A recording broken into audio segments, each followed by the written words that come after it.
Wait, like, hello, ladies and gentlemen. Welcome back to another exciting episode of Stacker News Live. My name's Car. I'm with Keyan. That's Keyan. I'm that guy. How's your week? My week was pretty good. It had days in it. There was air. Air, really? Air in the air. Hey, the AC space, baby. Yeah, that's right. Yeah, the AC just in time for the end of the summer. AC's been broken on our side of the office, but It's really cold for now. like 3 months. It's so cold right now on that side of the office. It's nice and toasty in here, though, in the podcasting room. Yeah, you know you're like a pleb when you're in Austin when your like underwear is like wet all day. It's gross. I know. So gross. I know it's gross, but it's. Now, how was your week? Was it good? Did you build anything? Did I build anything? I've been building. No, we're like, there's like so. Like last week, I shipped something on Friday right after the podcast, and then I took down the site for like 3 hours. Really? And so I've had to redo a bunch of stuff in order to get, which is nice because it makes a lot of other things better too. But it's just it's like relatively slow. I would have liked to get it out on Friday and then get the next chunk out. But yeah, that's what I've been working on. Hopefully it'll be done soon and we'll be moving. Cool. How about you? How was your week? Dude, oh my gosh. It all feels squished together for some reason. But a lot of releases we've been having as of late, and we got another big release on Tuesday. Super excited about. Well, I won't spoil it for the stackers, but yeah, it's cool. I don't even know what it is, so I'll be surprised. Yeah, it's gonna be fun. But other than that, let's jump into the top 5 stories of the week. Our first top story is lightning everywhere. This is from Tony Giorgio, July 24th. Bitcoin post, 24 comments, 4,254 sats. You made the top post of the week, Tony. He did. I think he believes it. I think he pretty much reliably gets on the top every time he posts because he tends to be like a pretty prototypical, Bitcoiner. A Bitcoiner's Bitcoiner. That's basically. Ooh, look at that. Is that AI generated, you think? I don't know. Is Tony? I don't know what Tony's views are on AI. I'd be curious. Oh no, remember because we talked about that comment he had that one time where he's like sort of anti-AI, or he thinks it's like VC hype or something. I don't remember, but he was on Rook's podcast this week. Oh, I haven't listened to that. Yeah, one. I started listening to it. I haven't finished it yet. Oh, it's probably a good one. Rook does a good job with questions. So this post here is kind of a general overview of the Lightning ecosystem and kind of what's going on and maybe what's wrong with it. There's a lot of I've noticed all over the last few weeks a lot of bearishness on Lightning for some. Where? Like you mean as far as like the wallets and stuff, or just Lightning in general? Like I've heard whispers on social media. Maybe not so much whispers on social media. Whispers around PlebLab about their people's feelings on Lightning. It seems like the sentiment had turned kind of bearish. I mean, ARK is an example of people turning kind of bearish on Lightning. Anyway, which ARK? Which ARK? Barak's. Oh, Barak's ARK. Okay. Yeah, and I think what it actually is that people thought it was going to be easier than it is, people were left with the impression during the last bull market that Lightning would be easier than it is. I'm still very bullish on Lightning. I think it's pretty difficult, but Tony does a great job of like describing all of the hard problems that are left that I think will get us the rest of the way, like the last mile, kind of calls out. He even calls out Stacker News a little bit in here, alongside Nostr, alongside all the value for value stuff. Hints at Mutiny integrating with Fetty, and a lot of things like that. But I think the big thing here is really the list towards the end, where he talks about AI right here. It looks like. No, a little bit further. Oh, he talks about AI. Yeah, you're right. Here we go. This one. Everywhere. Okay. Yeah, this is what Lightning needs to be everywhere, non-custodially. And I think this is a great list. So he lists offline receives, totally. Instant onboarding, even for small amounts, totally. Easy to use SDKs for developers. a wallet node that can run on any environment, instant onboarding protocol. So like all this this feels like the Bolt card, right? Or some form of that. Yeah, that's a big instant onboarding. That's why it's probably at the top. This to me, just easy low hanging fruit. There is Nostr, America Online, all over again. Wait, how is that? How is that instant onboarding for Lightning? He's talking, bro. He's talking about liquidity. He's talking about liquidity. Okay. Yeah. Okay. What else we got? SDKs. I feel like LDK does that. Don't they? It's not an easy to use SDK, and it's not an SDK for like, it's an SDK for using a Greenlight, a remote signer with Greenlight. I think I'm not, knowing what Tony is talking about here, which is largely Mutiny and Mutiny's roadmap. That's not what he means. Wallet node. What is this? That's his, right? Mutiny. That's. So I downloaded the Phoenix. Have you downloaded the Phoenix one? The new Phoenix. Has it always been available on iOS? Yeah, it's on iOS. It's really clean, and it does some stuff behind the scenes that I don't know how it works, but they're a bit ahead. Instant onboarding. What does he mean by that? He means the same thing. He means the same thing he was talking about earlier. I don't know why he has it twice in here. It might have been a typo. But then protocol for payments. Yeah, and I think I don't know what he means by protocol for payments exactly. He might have actually said it in here and I missed it, but yeah. There's a lot. I mean, he's basically like, why it shouldn't be like, if we're going to use Lightning like money, if we're going to use Bitcoin on Lightning like money, it needs to be as easy as Apple Pay. It needs to be as easy as Starbucks points or airline miles. Starbucks points are not easy, but it does need to be easy as Apple Pay. Like 100%. The contrast he's making is with like the way you onboard a Bitcoin right now is you KYC yourself, and it takes 3 to 5 days on a centralized exchange, and that's how you're getting. And he's like, so how do we make that better? He also scolds people for recommending scolds them, and then also sympathizes with people for recommending custodial wallets.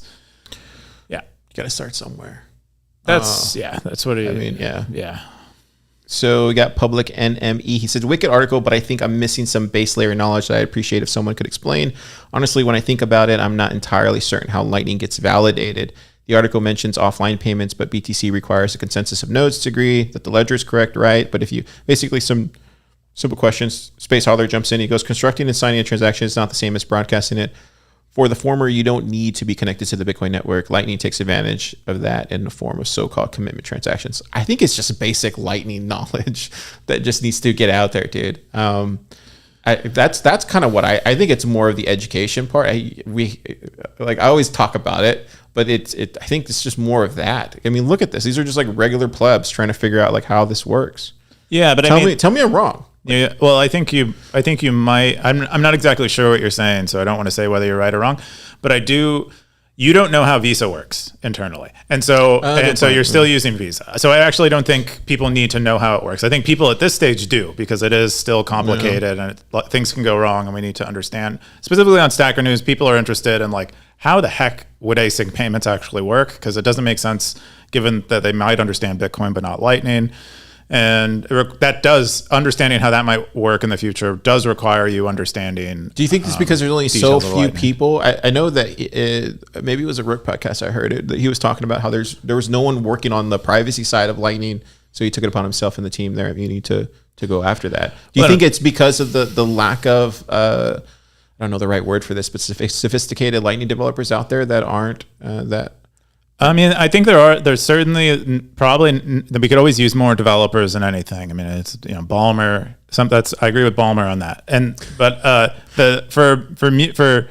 I think most of the people in Lightning are privacy focused. I think, Tony and Ben and Paul, they represent, I think, a crucial contingent of people who want to prioritize privacy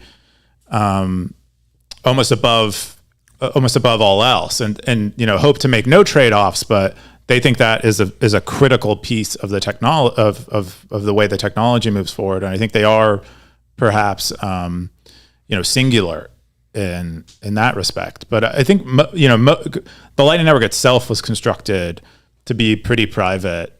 Parts of their privacy was sacrificed in some ways, but it's largely quite private. Certainly an improvement over Base chain.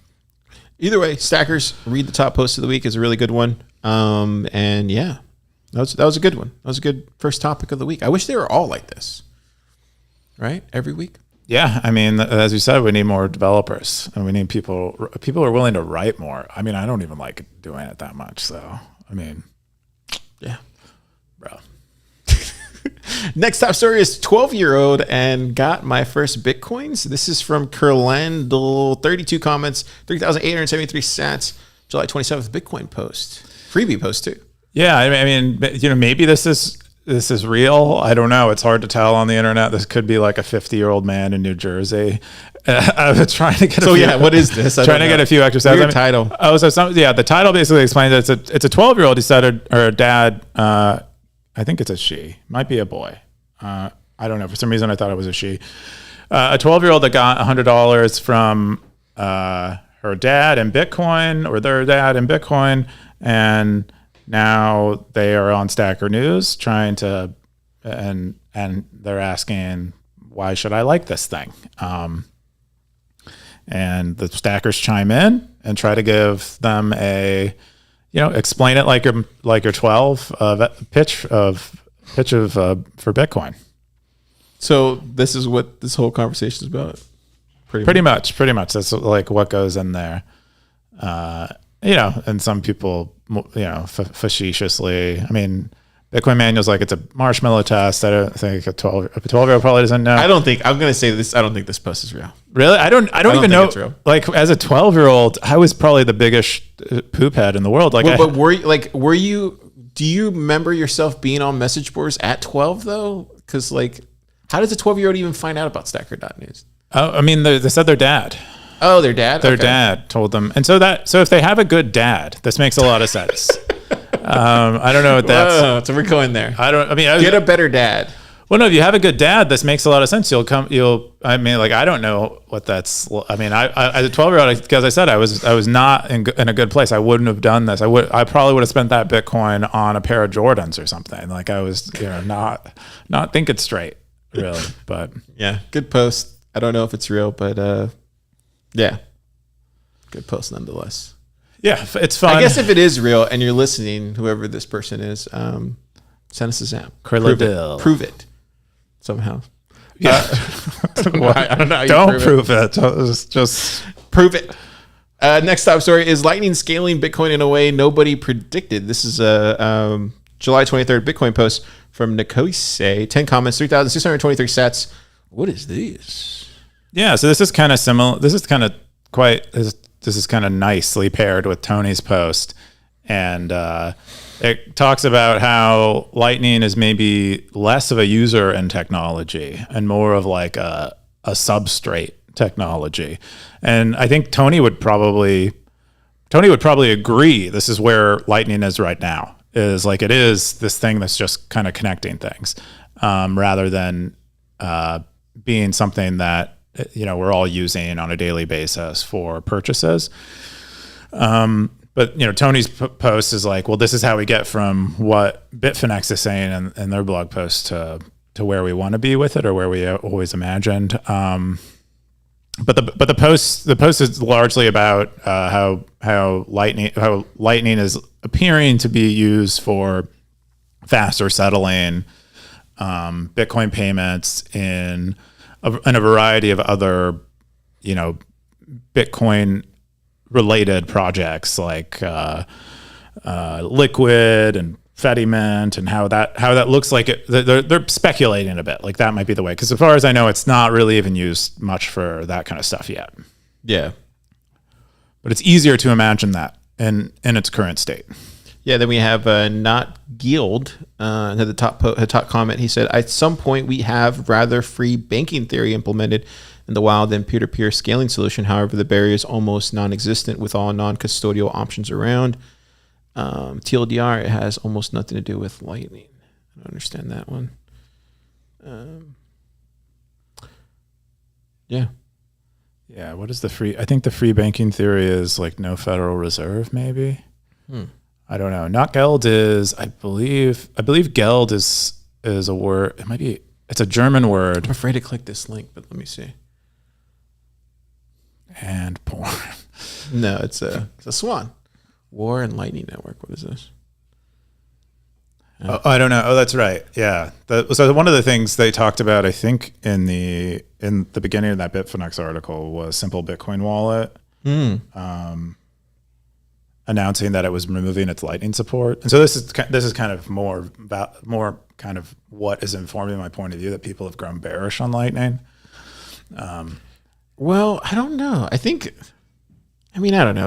What do I know, right? Like, I don't know. I feel like it works because it does really cool things. And I think there's some infrastructure out there that you can use. Obviously it's not going to be like, privacy or anything like that, but there's infrastructure out there that's already built that you can use to create applications and stuff like that. So it kind of just, at least for me, it kind of just depends on how you're looking at it. If you're looking at it from like a builder's perspective, I think now's never been a better time for it. If you're looking at it from like how do we solve this enormous problem of privacy and making it more seamless for onboarding users and stuff, then yeah, there's probably a lot of headaches there. But that's just kind of where I see it. I don't know if that's the right way to look at it, but it's kind of what I see out there. Yeah, I think that's fair. I think that is bearish, though. That is, I think that's mostly what I mean by the bearish sentiment that I'm seeing is people are saying that's what we have, and that's cool, or that's okay, that's good enough. When I feel like and bearishness is like a relative measure, and so it's like we're very bullish on the self-sovereignty, of everyone running a Lightning node, everyone having a Lightning node on their phone, everyone transacting in Lightning in a self-sovereign way. And now we're like, maybe it's okay. We all have custodians. But like, remember that post I showed on last week's show, or maybe it was the week before last week's show? I had that poll, and it was like, who actually cared about privacy? Who cared about the chain analysis thing? And literally, if you looked at it, it was like 40-60, I think it was. Most people don't care about that stuff, and that's just the harsh reality. So I don't know how you fix that. I'm not sure them caring matters too much. I think we just need an option. We always need an option for the people that do care and for the people who have no choice but to care. Mm-hmm. And I think that, in Lightning, they don't answer that choice right now. I think is mostly what the bearish take is. It's actually too hard for those people that could really use Lightning in some of these contexts to get it, because they are like the people who don't care. They are just as lazy as they are, maybe, and just as informed or whatever, but they need it so much more, and they still struggle. Well, it's good. That's good. Yeah, I think this is a good conversation. We should still have this. We should still have these conversations. I think it's these are important because there's definitely two sides to this. I don't think so. I have a side. You have a side. I don't think we're actually disagreeing. That's the thing. I don't think so either. I think I'm just saying. It's just more of a perspective or a framing. Okay, so we'll disagree on that. Let that go. We'll get into it all day, just like Bert and Ernie. I'm telling you. Bert and Ernie. Yeah. The next top story is I just got a beer with a WorldCoin employee, AMA. This is from Running Bitcoin. 66 comments, 16,000 cents. July 27th, Bitcoin post. This feels like a Twitter post. What is going on here, Keyan? Yeah. So this guy apparently, it seems legit to me. I read through the comments. It seems like this guy actually had a beer with a Bitcoin or with a WorldCoin employee, and he kind of reports on what's the guy like? How does he think about things? What's the kind of stuff he says? I don't follow this stuff. Who is WorldCoin guy? And who is all this stuff? Oh, who is WorldCoin? Yeah, what is going on with WorldCoin? I know there's an orb, and I know there's a coin. That's all I know. Yeah, so I think it's an ERC20 token, and what it is it's like a UBI thing. Sam Altman is like into UBI, and so you scan the idea is that he wants to distribute the coin to the entire world populace. But in order to get your distribution of the coin, you need to scan your eye in the orb. And That's basically it. And so that's the idea. So he raised money on this idea? He raised, I think, hundreds of millions of dollars, because why not? And because he's Sam Altman, and the scanning eyes everywhere. And this is it's kind of like a huge shit coin. It's like a weird one, because it has a bunch of fiat motivation and fiat people behind it. And it sounds so fiat. But yeah, it's very different, I guess. And so it's kind of fun to think about how it is. And so it's really interesting to hear what someone who's actually paid and maybe views it more favorably would think. And this guy works for that company, or that's no, he talked to someone who worked for that company. Okay. And so he kind of shares some of this stuff.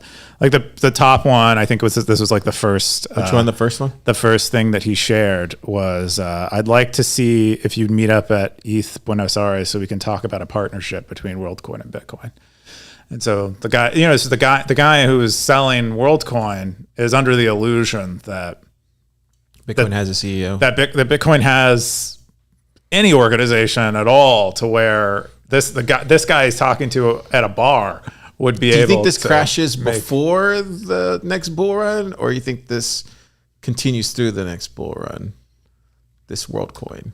Oh, I mean, if you're Sam Altman, and why wouldn't you just be like, you can spend WorldCoin on OpenAI cycles or whatever, and who knows what else. So I think as far as price action, who knows? But as far as as far as it being bad, I can make a decision on now. But otherwise, like how clear that is to people, I don't know. Gosh, dude, there's a lot of comments in here. Yeah, there's one from Tamales. He said, "Why is it a coin if they want to ID all of humanity? That's one bad thing, but why has it to be combined with the poop coin currency? Where is the connection between these two things?" I got Undergarden says, 2 wet dreams and 1 giddy globalist giggling as we goose step to the gulags in great orderly fashion. Double your digital dystopia for the price of 1. Gosh, dude. What a dark world. What a dark world we live in, Keyan. I don't know. I mean, it's hard for me to tell whether this is malice or just like... It's totally... this is what I believe. And we've seen this before. This is like nothing new. I mean, maybe the orb is new, right? But like all these fiat VCs throwing it in there now. They know the guy's going to get this token up and going. It's going to rug pull a lot of people. They're going to make their money back and then rinse and repeat. It's unfortunate because it's like this is the same game plan that we keep doing every cycle, and it's just kind of getting not even upsetting anymore. It's just getting like, for me, it's just like it's just numb. No, there's definitely bad people, and there's definitely bad, and people will take advantage of this and do bad things. I'm just wondering, like, this employee is probably not a bad person, and so Sam Altman is rich. I don't know. Does he actually need to do this? Why is he's either extremely evil or just naive? I don't like, and so I don't know. Yeah, I don't know who the guy is. Is he the one that made ChatGPT? He made ChatGPT, everyone's new best friend. But yeah. I don't know, man. I don't know, man, either. I don't know, man. Anyway, it made had probably the most sats this week on this post though. Well, he said he will not assist us in understanding this WorldCoin guy unless we give him sats. That was part of it. Gosh. Tony, this one doesn't feel real too. I'm just saying, like, this one doesn't feel real. Probably the same guy who was a 12-year-old. I mean, it might be, but this one, if you read the comments, he actually, I think, pulled out some choice quotes from the encounter. Cool. It's a weird week on Stacker News. It is weird. We got the next top story is, what is the worst case scenario for Bitcoin? It's from Bird Eye 21. July 5th or July 25th Bitcoin post, 67 comments, 3,300 sats. What is this one? Yeah. So what is the worst case scenario for Bitcoin? And Bird Eye asks, and people supply. I think you had the best answer. You said Jack Dorsey said irrelevance on a podcast, and I can't get that out of my head. Yeah, I thought that was so. I was struck by the word irrelevance. It wouldn't even have occurred to me. But only someone like Jack Dorsey, who has dealt years in of experience, dealt in this kind of stuff, would understand that's probably the most important thing. And it just made so many things make sense for me. Like, I feel like I said in an earlier post, like I feel like Jack Dorsey probably made Nostr relevant, like single-handedly. I felt like overnight it went from being nerd technology to like, this is going to change the world. And then everyone who's like adjacent to nerds is like, yeah, I'm on board with this too. And I think that plays such a large part in adoption of anything. And I would not have considered it that important probably until he had said that.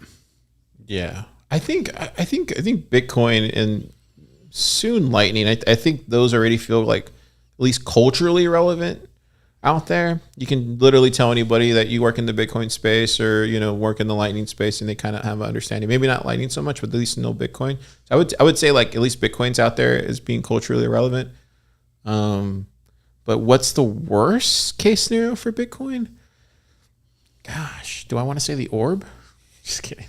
I think something like that, probably, at least for me, it probably would be the worst case scenario. Would be like something like that actually taking off, and then we live in that world, and there's like nothing we can do about it. We use the X app. We sign in and spend our world coin. That would be the worst case scenario for me. How about God, yeah, that does sound bad. I mean, I think so what is the worst case scenario for Bitcoin? I mean, I think it's mostly that freedom, the desire for freedom probably dies. Really? Yeah. I mean, I said it there. I think irrelevance is it. I think this is like a related thing. I think Bitcoin only really dies if the desire to be free does. If the desire to be able to own your life's work, the reward of your life's work dies. I don't know. I don't see it becoming irrelevant. Maybe I'm just too bullish on Bitcoin, but yeah, it could be the worst case scenario though. Totally, yeah. If it did, yeah. Yeah. Gosh, I don't think Bird Eye with the great post here. It's a thinker. These are the ones I like on Stacker News. You like the thinkers? I like the thinker posts like these. Cool. I like the World Coin AMA as well. I like them all. Whatever World Coin AMA. Whatever people like. So now that's all the top 5 stories of the week. There's a lot more top stories that you should check out. Go to stacker.news and check out the rest of the top stories. There are some really good ones in there. We won't cover it because the Stackers didn't upvote it, but a lot of good stuff. Also, you guys do the Meme Monday. The Meme Monday, every Monday, you get 25K sats. Dude, these are funny. I look at it every Monday. So many broken links. What happened? Yeah, it's probably, but yeah, definitely log in there on Monday. Get 25K sats. Really good stuff in there. A lot of good news. My top story of the week is Pleb Book. Can you believe it? We released Pleb Book, Keyan. I saw that. I was pretty impressed by it. I thought it looked really cool. Yeah, it came out really good. Yeah. One of the biggest things we get here at PlebLab is the people looking to become developers or looking at how to get involved, and so we decided we needed to make a manual of a sort so people can know where to go and like where to go learn this stuff. We got Julie help us make it. So if you need technical help or technical writing help, definitely reach out to her. Oh, she did all the writing for it. Yeah, dude. Is she? What's the plan to keep it up to date? My biggest complaint with these kinds of things is they can get out of date fast. Yeah, so I mean, this is currently extremely up to date. So yeah, I think what we're gonna do is just continue to do it manually, and our hope is that I'm gonna have Nifty look at it and like update some stuff too. So I think it's just a group effort, and it's on GitHub. Like, so if people wanted to like fork it or do whatever, feel free. That would be a pull request. If you want people to contribute, perfect. You're like, submit a PR. What you might want to do is put like a button to help to encourage people to make edits to it for you. Yeah. Anyway, so but I think they're just like at least from the way I was thinking about it, and I think the way we were thinking about it in the lab was like, we just need a place just so somebody can just get started. Like, because usually the typical answer when people come in, we're like, well, just go to BitDevs. And it's like, but where do you even find where there is a BitDevs, you know? Yeah. But it just needs to be an easy onboarding. Your top story, I'm sure, is spicy. It said, you know how I like it. Chain analysis investigations lead is unaware of evidence that surveillance works. This is an Arrow post. What is this about? I don't know. I thought this was pretty cool. I mean, so there's ongoing lawsuit, there's a case against Roman Sterlingov. If you've been listening to Bitcoin podcasts over the last few months, his lawyers have been making the rounds around in, I think, preparation for the case or just to get some awareness onto it. But anyway, he's accused of running Bitcoin Fog, which was like an early Bitcoin mixer, and the evidence they're using to prosecute him is the result of chain analysis, and I think specifically the product here is chain analysis reactor, which I guess is their like on-chain Bitcoin chain analysis thing. Anyway, the lawyers got a chain analysis researcher or someone on the stand and asked some straightforward questions like, what evidence are the results like scientifically true that your product basically like is chain analysis cause and effect? Can we say that definitively? And they basically say no. They also say, and this is a blog from Coinbase kind of saying how inaccurate it is. It's like it's basically correlation. Like all the evidence, all the chain analysis evidence is largely circumstantial unless you do something really, really dumb. And so this is kind of nice to get if Roman wins this case, it'll be nice to get this precedent. I don't know where he's actually being held right now, but it's based on the podcast I listened to. He's being prosecuted on like really weak evidence, and it all hinges on the chain analysis software. And this article kind of summarizes, I think, the testimony or the cross-examination of a chain analysis employee on how accurate their What was software Bitcoin is. Fog? What was that? It says Bitcoin Fog. It was a Bitcoin mixer that operated, I think, back in like 2000. I think as late as like 2016.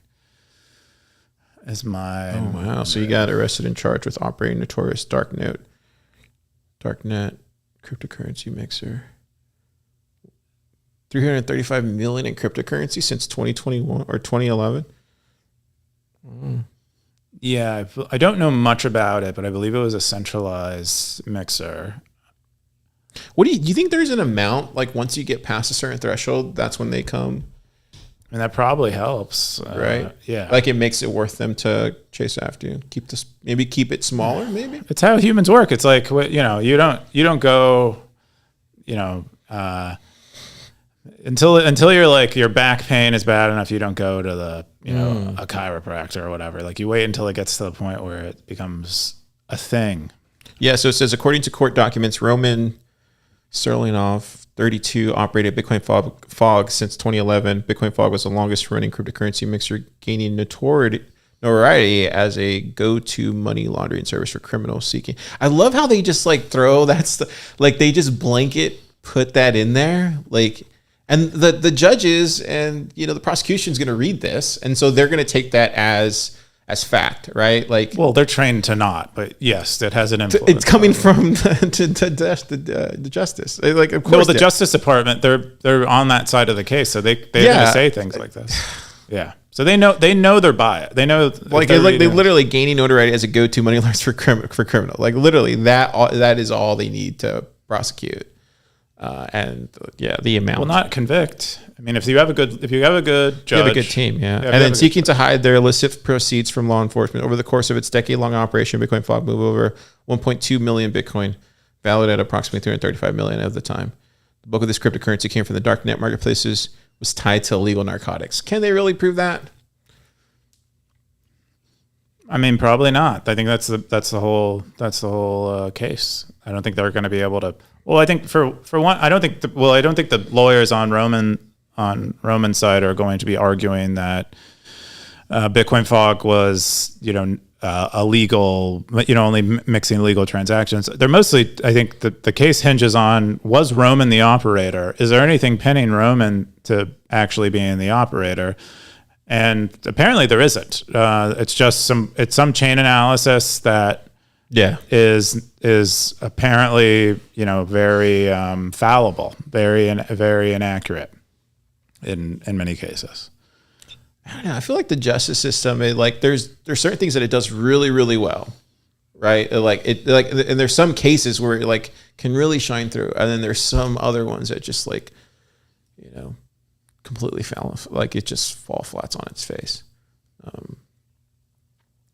I don't know how we fix that. Maybe AI fixes this. Ooh, that's or maybe WorldCoin fixes it. Who knows? WorldCoin fixes everything. The orb put it on my rashes. I scan orb. my rashes. They're gone the next day. Gosh, dude, crazy stuff. That's all the stories we have for this week. Keyan, where are we going to next? We're going to the top comments. Super stat segment. No, we go to top stackers. That's where we usually go in the segment. I always forget. Where is this at? Okay, let me see if I can find it. Top stack. Oh, there you go. No, top stackers. Top. Just posts. I got posts. Oh no, go down to Bitcoin. You're in Bitcoin right now. Go to Bitcoin. Home. Oh, there you go. Yeah, I need to make that. So where do I go? Now you go to top. There you go. This is a user experience interview. See, this is why I can never find it. Doing it live. We got RC. This is for the day. Got RC. So you need to do it for the week. Oh, my bad. See, there you go again. What I need is an AI to help you navigate the site, and you tell it I'm doing super stat segment. All right, you can read it out. Okay, yeah. Who's the top stacker? Is Baxi? I don't know who that is. Send him some zaps. Beat Frontsy and zap him. Well, he already got a lot. Do we want to send? Zap him again. Send more to Baxi. Zap him like you mean it. Bird Eye is a top stacker. Running Bitcoin is the WorldCoin friend. Exius. Oh, this guy? That's right. 2 posts. Yeah, totally not that guy. You don't think he's real? No, not real. Who's the 12-year-old? Was he in here? I don't know. I know Bird Eye. If you scroll down, I can't really see. Got Siggy in there. Got Arrow. No. CryptoCoin. No. CryptoCoin's legit. Carl's legit. No. The 12-year-old didn't make the top 21. Didn't make it. Yeah, but those are our top stackers. And then we go to top spenders. So we're going spenders. You got to stackers by spenders. That's what. Okay, this is how Carl learned. Spent week. Look at this. Picking it up. Bitcoin. 10K spent, dude. 10K. Yeah. Orthworm. I think Bitcoin might have shared a video or an article and boosted it. That's usually when you see that clean 10K, 5K. There are apparently a mod of. Oh no, it's actually the full word Bitcoin. I thought this was the other Bitcoin. Wait, he grabbed that name? Apparently. Oh no, it's an L for the I. You can see it. Okay, I was like, wow, how did you grab that one? Yeah. Orthworm stacking it up, and Ixias and Mallard's Head and CryptoCoin. CryptoCoin's back. I haven't seen him in the top. I think he's mostly spending his time on Nostr. I love crypto, man. Dude. He like early stacker, always brings the news. High, yeah, dude, look at that. There. High signal. Win blog CryptoCoin. 6,000. He was around back in item 6,000, which was many items ago. 7,600 comments. Look at that. Yeah, lots He's of a comments. top stacker, man. He was. He's spending a lot of time on Nostr. Occasionally comes back. Zap him, stackers. Zap him. Bring him back. Bring him back, baby. Bring him back. Well, I hope he enjoys his new life on Nostr. Yeah. Hey, life on Nostr is pretty great, man. I agree. He came back. Gary Krause, BitcoinMaxiNews.com, Squadopia, lots of big Now spenders. we got the worst segment in the podcast game, the Cowboys. City Slicker over here ain't got one of them hats. Do I have a hat this week?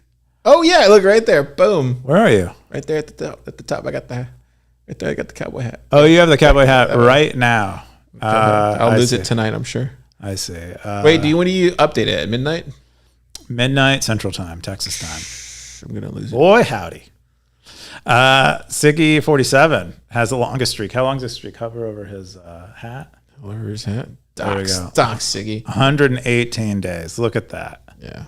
Not one even close. Siggy's one of the. Yeah. Oh, I didn't realize. Look how he has all this stuff in there. Yeah, he did it. Now it has a good. We covered this one. Yeah, I know. I'm just looking at how he has it, dude. That's actually really smart that he did that. Yeah, I don't, everyone's like, can I get this on my profile? Can I put my That's Nostr cool. pub key? And I'm like, dude, you can edit it like it's your MySpace page. You just have to understand a little bit of Markdown. That's cool. Bruh. Zekias, Orthworm, you, Gray Ruby, and Blockchain Boog. I've moved up the ranks. I'm happy. I lost. I wonder if it is Blockchain Boog. I always just say Blockchain Boog. It is Blockchain Boog. It is Blockchain Boog. It's not just me throwing the boog at the end, right? No, that's Blockchain Boog. Right, cool. For some reason, he went with Blockchain Win Boog. Oregon Dystopian Trail store. Oh, That way I can buy an orb, put it right next to my I name. don't know. There's so many things that we want to event. We do want the Oregon Trail That would be fun. to come back, and maybe it'll all just be avoiding the orb. The orb. You just buy an orb. That's cool. I'm pulling up the fountain zaps. I know we had a question in there. Let me see. Where do I have my fountain at? I moved my thing around. There it goes. While I'm doing this, Keyan, what are you doing this weekend? That's a good question, because I do not know. I have no idea what I'm going to be doing Really? at all. I mean, other than working, it's like Yeah. That's what I'm doing this weekend. I'm going to watch more episodes of Manhattan. Manhattan? I still haven't. Oh, yeah. Tell us about that. Yeah, it's a show about the creation of the nuclear bomb. And because like a lot of this stuff is surfacing, like this older stuff is surfacing because of the Oppenheimer movie. Yeah. And so I saw this in like the Apple top or whatever. Wait, is it an Apple show or no? It's an AMC show. Oh, nice. They usually do a really good job because AMC is great. They're kind of low budget, but they spend an overwhelming amount of their budget on writers. It seems like, based on the quality of their shows, stories, and it's a good show. It's been so that I'll watch that show, and I'll work, and then I'll hang out with my wife and my dead cat. So that's funny you bring up the saga of the missing cat. The guy based Batman 21. He said sometimes when you want me to tell you this? What he said? Yeah, I think if I were to cry on air, it'd probably be good for the show. It could be good for the show. You never know. He said sometimes when cats are about to die, they go off somewhere else to die, so you don't see them pass. I don't know why, but I heard that somewhere. My cat did that when I was a teenager. Ooh, yeah, I don't think that's it. Our cat was quite young. She was quite spry. She wasn't at the age, I think, where that would happen unless she got sick, unless she got like poisoned or something. Yeah. But you never know. She's gone. We had a neighbor tell us someone drove by the house the other day and told Ashley that she saw the cat a couple blocks away just that morning. And so we've been looking in that area, but who knows if that's like just, so it's possible that she's still out there. I mean, she's really friendly. She'll get like when we move. Why would she leave you though? I don't know. I mean, it was on July 3rd. She's tired of moving. She might be tired of moving. She was probably partying at the Airbnbs. Yeah, she probably missed the Airbnbs. She likes the party life. It's just the way she is. But she's like, I just can't take my dad complaining about Airbnbs all the time. No, who knows? Yeah, that's real. She's just a hardcore capitalist and for property rights, and people should be able to run party hotels in neighborhoods. That's her position. Yeah, hopefully. So yeah, hopefully you'll find them. But didn't you put like pictures and stuff out there? We put pictures, but like people, she's a really friendly cat. She goes up to everyone's front door and acts like they're her cat. And so people are prone to being like, this is my cat now. She's really big and she's fluffy. She's fluffy and she's got a look, she has that look. She has a cool look to her. Cool. And then the other one was from Blockchain Boogie, said Zap. Cool. Zap awesome. Blockchain Boog. Stackers, if you're listening, don't scan your eye in the orb. Get off of Twitter. Use Stacker News. Use Nostr. Let's really get behind this freedom technology movement that's happening right now in Bitcoin. Right. Move to Austin. Work out of PlebLab. No. Don't move wherever you feel the most comfortable with. That's what I would say. And if you're ever in Austin, come by and say hi to Car and Keyan. We'll be here. Your car's got a sexy voice on for you guys. I'm just in a hyper mood. Okay, cool. Keyan.